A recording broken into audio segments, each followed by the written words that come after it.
So I'm going to talk today about a subject that's slightly counterintuitive, but at least I'm not preaching to the converted, because the question is whether the Gen Yers today care about cars, and what are the trends and what are the different things going on that are really changing the game. The great news is every time you have one of these seismic shifts, it creates new opportunities.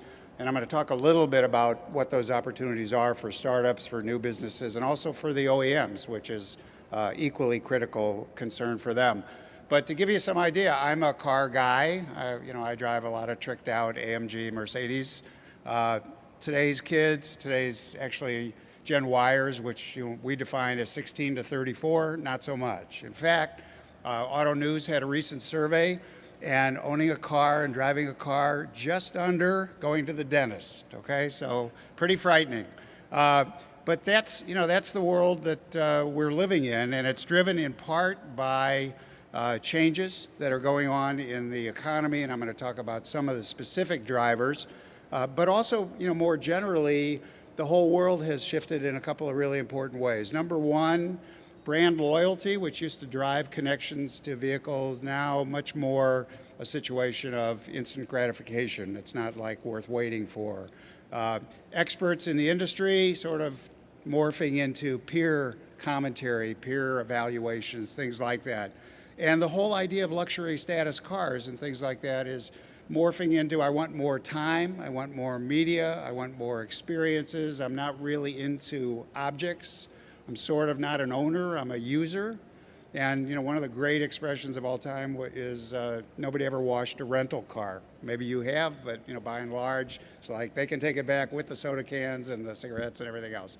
But the idea is really important, because today owning anything is as much perceived as a burden as it is something that's a status symbol or something that's good to do. And that's even before you get to the economics, to the idea of living in your basement, with your folks, the idea of having college debt and all these other things that are impacting the equation as well.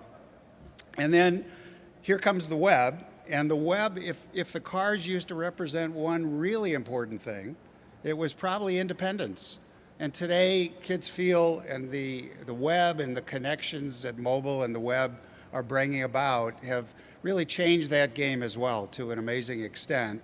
And so it's really a situation where digital is opening the doors, and maybe a car isn't as critical. In fact, I think of a car today as a unit of transportation, and that's pretty much it. So if I can start with this idea of the emotional connections that we used to have, it honestly used to be, not too long ago, patriotic to own a car, and to buy Detroit and buy America and stuff like that. It was also very much an expression of our individual identities.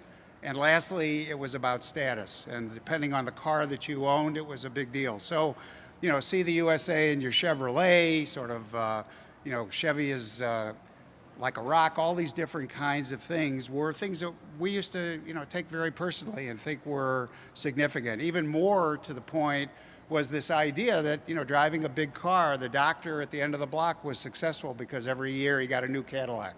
And that's how people measured this stuff. Today, pretty much all gone, and that's just one. The trends just continue to sort of build on top of each other. We used to think that we actually could learn about maintaining our cars, whether it was shop, whether it was in the culture, jobs at the gas station. Honestly, it's not too many years from now that the gas stations won't even be gas stations anymore. They'll be fuel stations, but in addition, they won't have any capability to repair these new computer-controlled cars. So there are a couple of hangers-on.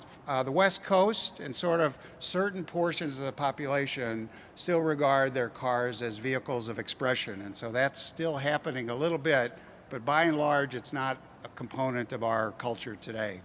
It's also, a situation where these vehicles, if you open the hood of a car today, you might see 2 or 3 places to put some fluid, but you won't see anything like we used to understand where the mechanics, and worse, you'll probably invalidate your warranty if you're foolish enough to actually open the car and try to do anything other than changing the tires, and I'm not sure that changing the tires is that easy also. Technically, it's even more the case. As I said, garages are not going to be able to afford the multiple hundreds of thousands of dollars to buy diagnostic systems for these cars and to really get into the control systems of the cars.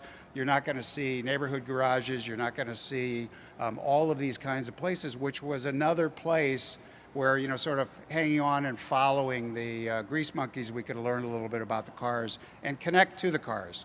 So today it's big dollars, it's different people, completely different personnel requirements. It's a much higher cost for the dealer, and you know, as the manufacturers continue to bundle service and all of these other things, it's really squeezing these guys who are sort of independent operators. So that's another thing that's going to disappear. Even more importantly, we're going to see a new group of players coming into the space. The insurance companies are already doing this, and if you haven't seen this, it's one of the most interesting things about our connected economy. And that is that you can now get a little device and you put it on your car, and basically you're trading surveillance for saving some money on your insurance. But it watches how you drive, and then they can actuarially determine whether you should pay less for your insurance. And this is just one of these sort of movements that's going to lead to more and more involvement where your insurance company now is a warranty provider, an insurance provider, perhaps your financing organization. So that may keep the OEMs honest, but we're not really sure where that's going to end up. The economics I mentioned before, fuel costs are going up, insurance, maintenance, none of these things are going in the right direction in terms of that. And as a result, we're seeing more and more alternatives. So we're seeing iGo, and we're seeing Zipcars, we're seeing shared ride programs from companies. We're seeing company provided transportation. And you know, we're all sort of renters. We're all sort of moving to a direction where the car is a lot more of a source of indifference and a burden than it is something that we're excited about. My favorite, you know, slogan these days is Zipcar. You know, basically a car for people who don't want one. And you know, they know their market, they know who they're talking to, and that's sort of the direction that this stuff is headed. Technology drivers, you know, you can go now to the bus station, you can go to the L, you can see that public transportation is finally waking up to our mobility. And by virtue of that, we can now figure out and make public transportation much more useful and much more efficient in a variety of ways. So the technology is improving the availability and the functionality of these alternatives. And then the demographics are really frightening. Driving is down only 23, 24%, but biking is up an enormous amount, not just in Chicago, but nationwide. Walking is up as well. But amazingly enough, kids are pushing off getting their license. I mean, everybody who's over a certain age understands that the night before you were 16, it was like, I'm ready, I'll be there when they open the doors. And that whole idea is gone. That whole idea is gone to the extent that not only do a lot of Gen Yers not even have a license, but they're pushing it down so that the average age these days is probably 22 or 23 years old for kids getting a license. And it's growing, and it's growing each year. That's sort of a not so great statistic. The really frightening one is the one at the bottom, which is the number of old people on the roads is skyrocketing, okay? So if you were worried before, be really afraid. You know, it's sort of the lady under the steering wheel. Anyway, but that's, you know, the workforce is changing. You know, the boomers are retiring. These are the people driving, for better or for worse. So not the greatest thing. Environmental, we want to be part of the solution. We're, you know, sensitive to fossil fuel issues. We're sensitive to making more and more pollution all the time. Not the, you know, happiest note in the world. So we're going to see the electric car. You'll see some great examples here at the Honda booth and some of these other places where more and more electric cars. In fact, right over there's a car that's plugged in. It's just sort of such a throwback vision of a connected car. But we're going to see this connection where our personal devices will now inform and, you know, sort of supply some of the information that's driving our connection with these cars. And then lastly, and this is sort of the last vision of President Obama, I really think in the next few years we're going to see two pretty frightening regulatory trends for young people, because used cars at least used to be the way in for young people and for low-income consumers to get transportation. We're going to see more and more pressure from the regulators to shrink the age of the fleet. And the reason for that is there's going to be more and more incentives to, one, get the polluting cars literally out of the country, send them to Mexico or Cuba, and then also to punish the gas guzzlers and the people who are driving inefficient vehicles. So the government is going to loom large. All of these trends are really changing the game. You're going to see a bunch of companies here that are sort of trying to solve aspects related to the vehicle management and the vehicle, operation systems. But there's a huge amount of other opportunities out there. It's really exciting, in fact. And so when you really, get to the bottom line, it's trying to sit down and figure out, how do I make these kids, how do I make this generation of consumers care about vehicles, care about transportation, care about these different things? And all I can tell you and leave you with is this idea, which is the car used to be sort of a empowerment vehicle. It used to be a freedom vehicle. Today, at best, it's a connection to experiences. So it's sort of a conduit. And if the manufacturers can figure out how we value that experience and how that becomes meaningful for us, then maybe there's a chance that they'll be around in a few years. Thank you very much. So, Howard, where do you see the car industry 10 years from now? That people want to know if it's transporting. Well, I think, when I said that I think cars will be a unit of transportation, I think that's exactly right. I think we'll be increasingly indifferent, and if anything, it'll be even less of a personal connection or an expression of our identity or anything else like that. Okay. One of the reasons we wanted to have you here as the keynote is you actually do have a history that starts back in the auto world. People are curious about the companies that you've started, that you're part of in the past. So within the car space, my first grown-up business was called CCC Information Services, and we provided vehicle valuation information to all of the auto insurers in the country and worked with about 10,000 dealers. The next business was a business that made about 13 million phone calls a year to consumers asking them how their service experience with their car or their purchase experience was. We expanded that into restaurants, a lot of other areas, not hotels. It turned out you don't want to be calling somebody's home and asking how their night at the hotel was, for reasons that may or may not be obvious. And then the last business was Cobalt, which we sold a couple of years ago to ADP, but we provided the e-commerce and the web sort of presence for about 14,000 dealers. Oh, all right, so that's quite a history in the auto industry. People are curious about the comments about it being frightening looking forward. You use the word frightening a lot. I mean, do you think that's these trends are a bad thing, or are they more of an opportunity? Well, I just think that these trends are going to drive change in Detroit in ways that I don't think they're frightening. I think they're just a situation where they can't really ignore these market shifts and these trends. I mean, if you watch the Super Bowl, you still saw, by and large, the kind of ads that would have run 10 or 20 years ago about speed and about power and sort of sex appeal, and not about intelligent transportation, not about really economy and things like that. So I think that's got to change. As far as defining what is cool anymore, if luxury is not the cool thing anymore, can you expand a little more about Sure. what is cool? We know what's cool. I mean, what's cool is to be, eco-friendly. What's cool is to be economical. What's cool is to trade, objects for experience and to trade just about anything for freedom and time. I mean, the scarcest resource we have is our time. So the luxury of all times is to be able to do whatever you please.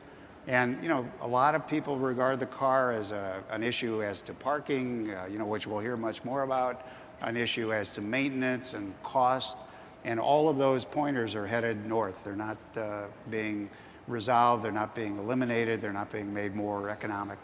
Okay. Do you feel like there's a tipping point we've reached in declining car sales? Well, I don't know that car sales will decline. I think what will happen is unit sales will continue, because one of the great things about blowing up the fleet, so there's about 117 million cars in the fleet now. We only sell, maybe this year we'll sell 18 million new cars. But as we drive those older cars off the road, the consumer is going to have to, the consumer that wants transportation is going to have to increasingly find a vehicle that works for them. It'll just be a lot more like a Yugo than it will be like some hot vehicle. Okay. How do you think transportation will look in the suburbs in the future? Well, I think the major demographic trend in the whole country is that everybody's moving to the city. So if we have suburbs in 10 years, which I'm sure we'll have a few, I think the suburbs will have to opt in favor of better systems for public transportation as well. You're just not going to have a lot of single user, moms driving the kids everywhere for the next 10 years. It's going to be inefficient, it's going to be expensive, and it's just not going to be workable. All right. You mentioned maintenance a couple times, so do you feel like there'll be a scarcity of maintenance jobs, or how do you feel like that'll work in the future? So, our mayor talks about, and it's absolutely right, this huge disconnect we have today between jobs that are going wanting and our ability to train the workforce to do those jobs. So as more and more maintenance becomes computer driven and becomes sort of clean tech rather than grease under your fingernails, I don't think the jobs are going to go away. They're just going to shift to a different sector. So there'll definitely be work, but you'll be doing computer diagnostics as opposed to torquing a wrench. Okay. Do you feel like people aren't driving as much, or as far as kids? Why Gen Y is totally. driving much? No, it's down, as you may have seen. I gave a talk just a few minutes ago. It's down about 23% or something. Hold on, the second half of the question. Were you not paying attention? The second half of the question is they're not driving as much. Do you feel like it's because they can't get financed? Well, I think they're not driving as much because they can connect with their friends in new ways. They can connect, honestly, more and more.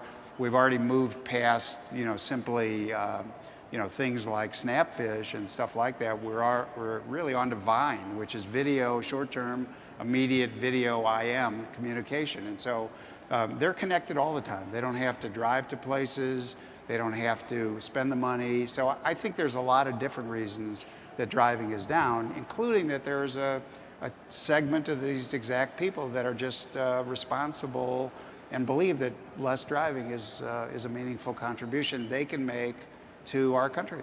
Okay. Do you think it's going to be specific apps that you see right now? There's a Toyota back there that has Pandora, OpenTable built into it.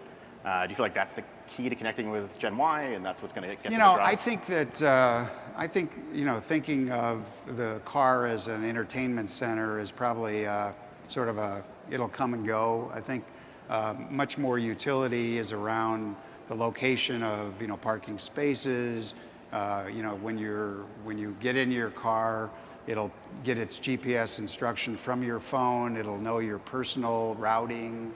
It'll know the places you frequently go. All of the things that we have to sort of set up now in an independent GPS system, for example, will be morphed into the fact that we're walking around with a device that completely provides critical personal information. And that's a more meaningful experience within these cars for now. Now, when the car drives itself, it may go backwards, and it may be, if you look at Mercedes, you'll see that there's a button called video. It's not enabled in the United States, but it's not too long that your owner's manual, for example, will be something that you access through the screen in your car. I mean, that's the logical thing. Nobody actually has room in their glove compartment for the manual anyway, so it's sitting at home somewhere when you need it. But the idea is it'll soon be in the video integrated system in your car.